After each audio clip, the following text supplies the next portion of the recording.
နေကျမတို့ခရမ်းသုံးကကျမတို့အိမ်ကိုရောက်နေပါတယ်နောက်မှအမေပါဒါကျမမောင်အရင်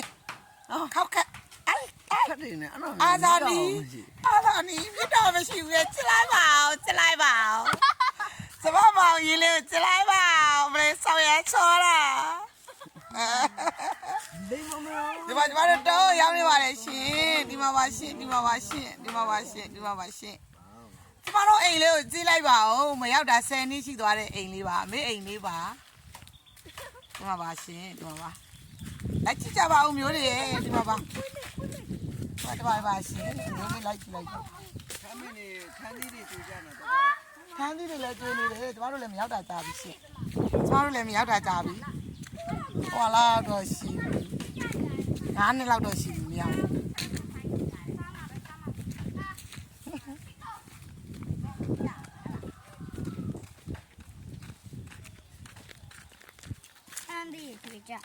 ဒါလေးပေါ်ပြောကြမယ်ကျမပါရှင်ကျမတို့အိမ်ကျမတို့ရွာပါရှင်ဒီမှာပါရှင်ကျမပါရှင်ပြောကြနေကြီးရေတွေဟမ်ဒီမှာလေးသမီးသားအုံထောက်ပါအုံထောက်ပါပြင်ကောင်းကျယ်လို့ပြောတာမဟုတ်ဘူးနော်ထန်းသီးဝယ်စားတာပတ်စံပေးပြီးဝယ်စားတာဒီမှာကြည့်လားဒီမှာကျမတို့ရွာကိုရောက်နေတယ်ဒီမှာတွေ့လားဒါပေမဲ့နော်ဒီမှာထန်းသီးတွေကိုတအားပဲမခူးနိုင်တဲ့အခါကျတော့လေဒီမှာကျွေးကြနာမကျဒီမှာကြည့်ပါအောင်ကျွေးကြနာကြည့်ပါအောင်ဒီမှာကြည့်ပါအောင်ကျွေးကြနေ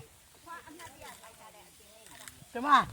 တလုံးဝအုံးသီးခိုးစားနေတဲ့အပင်မှာအုံးသီးဘယ်လိုတက်နိုင်တော့မေဘာဖြစ်လို့လဲဆိုဆွဲအုံးသီးဆွဲအောင်မဆွဲနဲ့ဒါဆွဲလို့မရဘူးအုံထောက်ပါကြီးသမီးကလည်းဝယ်ဆွဲဆွဲမှာဒီမှာကြည့်တာကျမတို့အိမ်မှာအမေဒီဘက်ချမ်းမှာစောက်လိုက်နော်ဟုတ်အမေတမိဒီချမ်းမှာစောက်မွေလေးဒီချမ်းလေးမှာစောက်မဟုတ်ရေးဒီချမ်းလေးမှာစောက်ဟမ်အမေဦးရုပ်ပြောလိုက်ရင်ကောင်းမယ်ဝေလင်းကိုခေါ်လိုက်ဒီမှာပဲစောက်လိုက်တော့မယ်သမီးတို့ဒီမှာပဲစောက်လိုက်ဒီမှာဒါအကုန်မြင်ရသေးလားဒီမှာစောက်လိုက်မယ်